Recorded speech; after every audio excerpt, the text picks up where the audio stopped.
Have you ever whispered to yourself, I can't do this anymore? Have you ever stared at the ceiling at 3 a.m. wondering if your life even matters? Have you ever felt like you're fighting a battle no one else can see? And you're losing? Before you give up, listen to this, not to me, not to a motivational speaker, but to Jesus, because he has something to say to the exhausted, the ashamed, the anxious, the heartbroken, the ones who are silently slipping away. We're going to walk through the words and stories of Jesus and what he wants to say to you right now. And at the end of this video, we'll pray a powerful prayer together, a prayer that could very well shift the course of your story. If you're willing to stay, Jesus is willing to speak.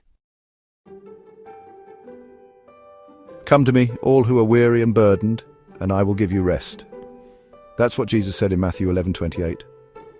Not fix yourself first, not prove your worth, not be stronger, but come. Are you tired? Not just the kind of tired that a nap can fix, but soul tired. Tired of pretending, tired of fighting battles in your mind that no one else sees, tired of feeling like you're not enough. Jesus knows.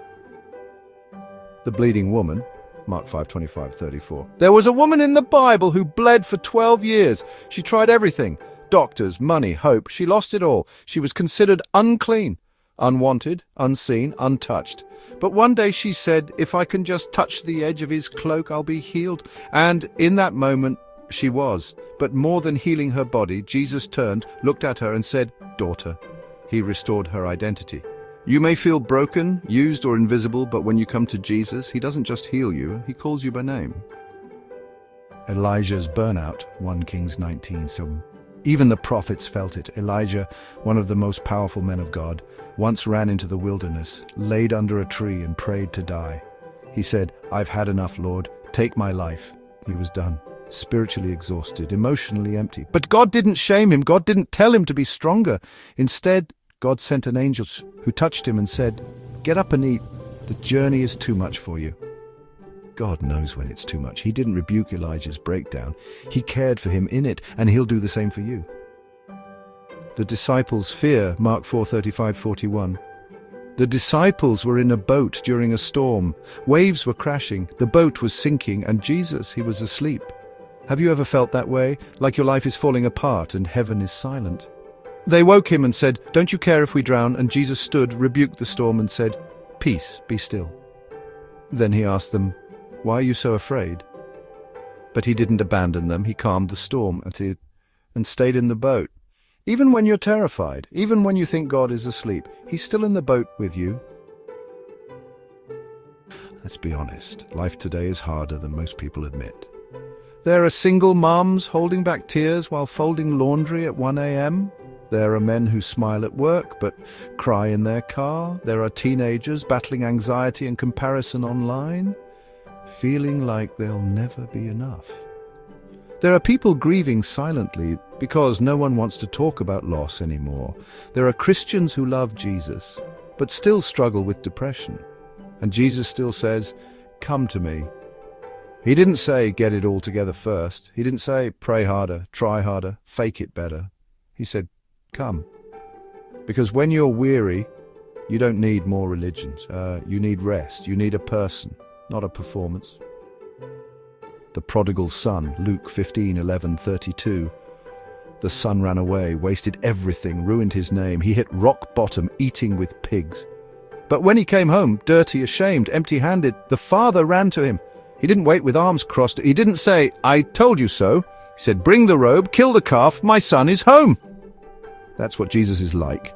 And he's not just waiting for you to get stronger. He's waiting for you right here, right now, even in your weakness. Jesus continues in Matthew 11. Take my yoke upon you and learn from me, for I am gentle and humble in heart, and you will find rest for your souls. For my yoke is easy and my burden is light. You don't have to carry it all. You were never meant to. He's offering you a divine exchange. Your anxiety for his peace, your weariness for his strength, your shame for his grace, your burden for his rest. Will you take that step today?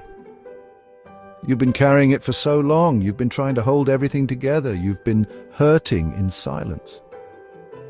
But Jesus is whispering, you don't have to carry this alone anymore. Come to him. Let him hold you. Let him heal what you've hidden. You are not too far gone. You are not too much. You are not forgotten. You are loved right here, right now.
But Jesus didn't let him drown. He reached out immediately and caught him. Then he asked another question: why did you doubt? Not in judgment, but in invitation. An invitation to believe again. Jesus doesn't shame your fear, he meets you in it. Jesus doesn't push you away for being afraid, he draws nearer. Fear is not the absence of faith, but the place where faith begins. It's where we learn to trust, not in the absence of storms, but in the presence of Jesus in the storm. Your fear is real, but so is his power. You're not weak for feeling afraid, you're human. And Jesus came to meet humans in our weakness and love us there. So, if you're standing in the middle of your own storm right now, and your boat is shaking, and you can't see the shore, don't panic. Don't jump overboard. Don't assume he's forgotten you. Instead, look again. Jesus is there, and he's not asleep anymore. He's standing, arms stretched, speaking into your chaos. Peace, be still. And the winds, they still obey him. So don't give up, don't give in to fear. Let him speak into it.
What do you do when it feels like it's too late, when the door has closed, when the dream has died, when you've buried the thing you prayed God would save?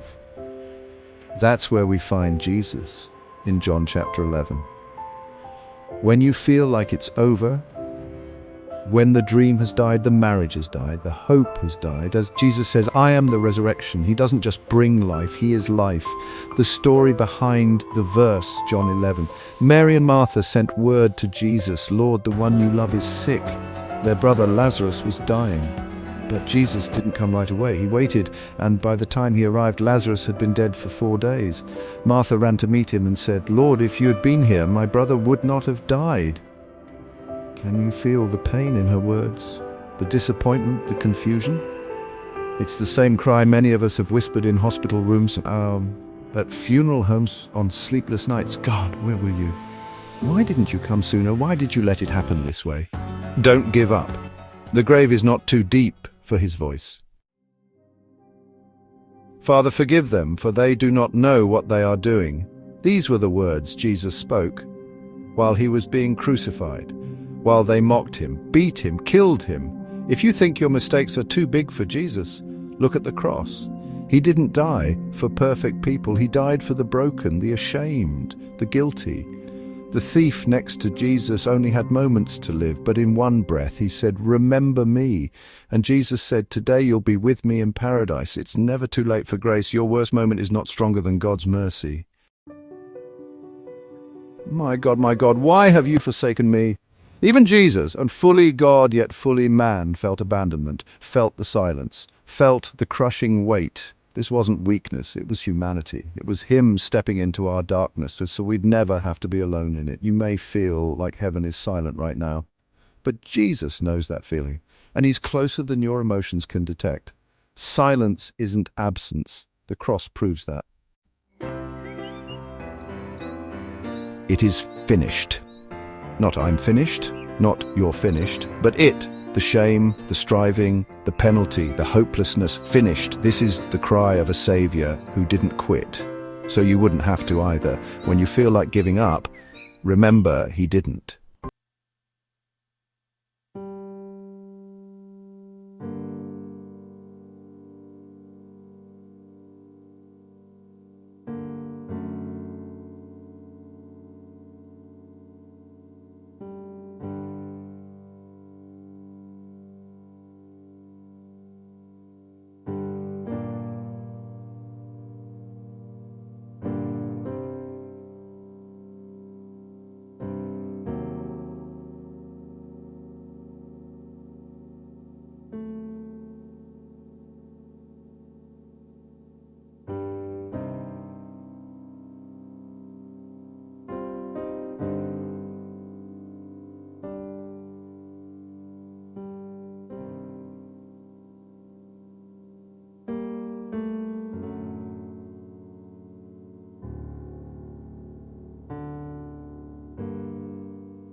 remember something. Jesus didn't quit, and he hasn't quit on you.